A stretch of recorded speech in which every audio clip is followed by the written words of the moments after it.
Hello, I'm Mark Anderson, Chief Editor of Stop the Press's News. Welcome to one of my two blogs.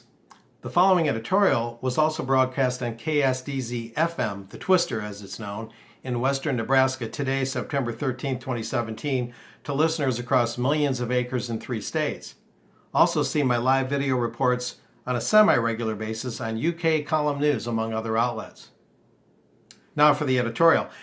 After the Charlottesville rioting last month, will our government dare to define virtually all conservative ideas as far-right extremism and therefore even criminal?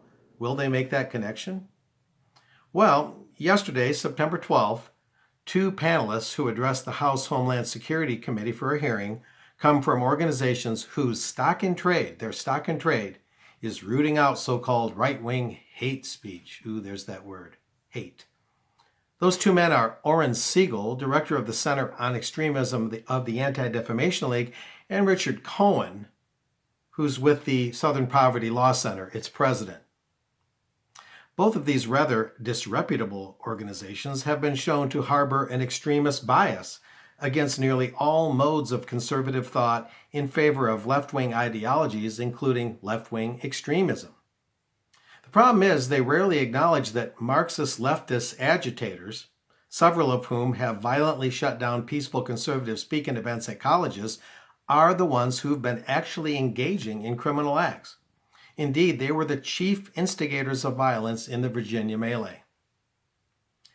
Remember, 1 month ago in Charlottesville, the Unite the Right rally, whatever one might think of it, was legally arranged with a permit to protest the removal of a Confederate statue, but it was shut down by these same violent Marxist agitators. However, as I've reported previously, so-called conservative U.S. Congressman Darryl Issa of California, there's so many conservatives among the Republicans, he's the one that first announced yesterday's committee hearing, and he's among those pinning the blame for all violent acts on the right. But to take things a step further, a rather disturbing step further, I might add, the panelists at that hearing yesterday have long been trying to get our government to criminalize right-wing activism of any sort and right-wing beliefs and label it all as domestic terrorism. That would broadly attack our Bill of Rights, would it not? Especially the First and Fourth Amendments. In a recent letter calling for yesterday's hearing and another that was postponed, Issa also implied that everyone to the right politically in Charlottesville that day was either a neo-Nazi, a white supremacist, or a KKK member.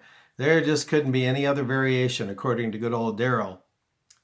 But he's evidently wrong. Many were Southern traditionalists and other conservatives who want no part of such associations, but believe our history should be preserved, not arbitrarily torn down.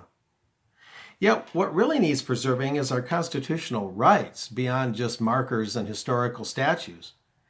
And if yesterday's Homeland Security Committee hearing is a sign of where our government is headed, then it's high time that listeners call Congress and tell them to preserve free speech for all citizens instead of listening to the heads of organizations that rake in millions of dollars by exploiting conflict and fostering distrust among Americans. That number to Congress for any House or Senate member is, take note of this, 202-224-3121, or you can call 202-225-3121. So that's 224-3121 or 225-3121, area code 202. And for more on this and other topics, see this and my other blog. I have steemit.com/@truthhound, which you may be looking at, or it could be thetruthhound.com. We'll see you next time. I'm Mark Anderson.